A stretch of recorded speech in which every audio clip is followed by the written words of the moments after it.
Hello friend welcome to my YouTube channel মই ৰাজ্জাক ৰব মই কৈছে চাৰ্জেট কে টোটেল ইউটিউব চেনেল হয় আজি 23 জন আৰু সন্ধিয়াৰ গুৰুত্বপূৰ্ণ কেইটামান খবৰসমূহ একেলগে এইটো ভিডিঅ'ত আপোনালোকে চাব পাৰিব তো আপোনালোকে ভিডিঅ'টো প্ৰথমৰ পৰা শেষলৈকে চাই থাকিব।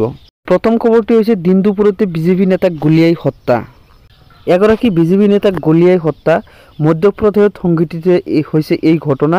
এগৰাকী বিজেপি নেতাক মধ্যপ্ৰদেশৰ ইন্দোৰৰ এমজি ৰোডত গুলিয়াই হত্যা কৰে দুৰ্বৃত্তই। মৃত নেতাগৰাকীৰ নাম মুনু কল্যাণ। নেতাগৰাকী বিজেপিৰ শীৰ্ষ নেতা কৈলাশ বিজয় বৰ্গীৰ অতিকৈ ঘনিষ্ঠ আছিল। উল্লেখ কৰা প্ৰয়োজন যে ইন্দোৰ 3 বিধানসভা ক্ষেত্ৰৰ অতিকৈ শক্তিশালী এগৰাকী বিজেপি নেতা আছিল মুনু কল্যাণ। আৰক্ষীয়ে সদৰি কৰা অনুসৰি 23 জুন 2024 পুৱা ভাগতে ঘৰৰ পৰা কিছু নিলগত গুলিয়াই হত্যা কৰা হয় কল্যাণক। উল্লেখ কৰা প্ৰয়োজন যে উক্ত বিধানসভা সমষ্টিটোত কিছুদিনৰ পূৰ্বে আৰু দুগৰাকী লোকক গুলিয়াই হত্যা কৰা হৈছিল। গুলিবৰ্ষণৰ সময়ত কল্যাণৰ সৈতে এগৰাকী বন্দুক সোধপোছ কৰি দুৰ্বৃত্তৰ সন্ধান ইতিমধ্যে অভিযান আৰম্ভ কৰিছে। নিট ইউজি বিসংগতি সুবোধ কুমাৰ সিঙক অপহৰণ তদন্তৰ দায়িত্বত অৰ্পণ CBI। নেশ্যনেল টেষ্টিং এজেন্সিৰ সঞ্চালক প্ৰধানৰ দায়িত্বৰ পৰা সুবোধ কুমাৰ সিঙক অপহৰণ। নিট UGC বিসংগতিৰ বাবে কেন্দ্ৰীয় চৰকাৰে অপহৰণ কৰে সঞ্চালক প্ৰদানকাৰীক।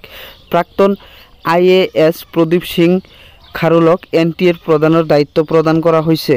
নিট ইউজি 2024 সংঘটিত হোৱা অনিয়মৰ বিতং তদন্তৰ ভাৰ CBI লৈ প্ৰেৰণ কৰিছে কেন্দ্ৰীয় চৰকাৰে।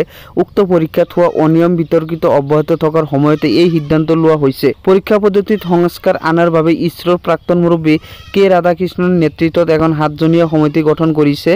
NTAৰ পৰীক্ষা পদ্ধতি তথ্যৰ গোপনীয়তা NTAৰ কাম কাজৰ ওপৰত চকু ৰাখিব। এই বিশেষ সমিতিয়ে পৰীক্ষা পদ্ধতিত প্ৰয়োজনীয় সংস্কাৰৰ ওপৰত পৰামৰ্শ দিব। এই সমিতিয়ে তাৰ পিছৰ খবৰটো হৈছে বক আৰক্ষীৰ এনকাউণ্টাৰ। আৰক্ষীৰ গুলীত আহত দুৰ্ধৰ্ষ ডকাইত।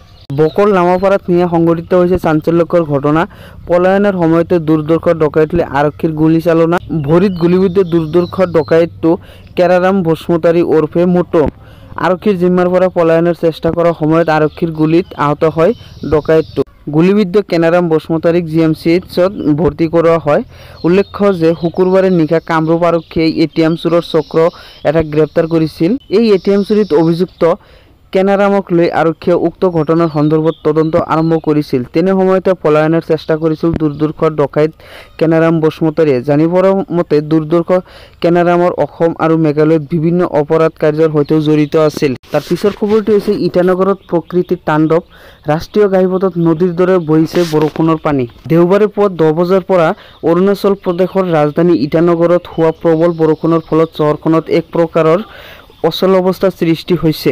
ইটানগৰ ৰাহলত গুণ সংযোগী 415 নং ৰাষ্ট্ৰীয় ঘাইপথত নদীৰ দৰে বৈছে বৰষুণৰ পানী।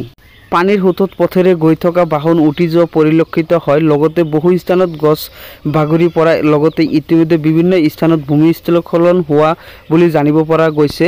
ইটানগৰৰ নীতিবিহাৰ অঞ্চলত পথৰ কাষত ৰখাই থোৱা বাহনো কোনোমতে পাহাৰৰ শিলৰ পৰা ৰক্ষা পৰে। ইটানগৰৰ টাগিন কলনীৰ পৰা 12খনকৈ স্কুটি বৰষুণৰ পানীত উঠি যায়। তো আজি সন্ধিয়াৰ খবৰ ইমানেই। যদি ভাল লাগিছে নিশ্চয় লাইক কৰিব আৰু এটা শ্বেয়াৰ কৰি দিব।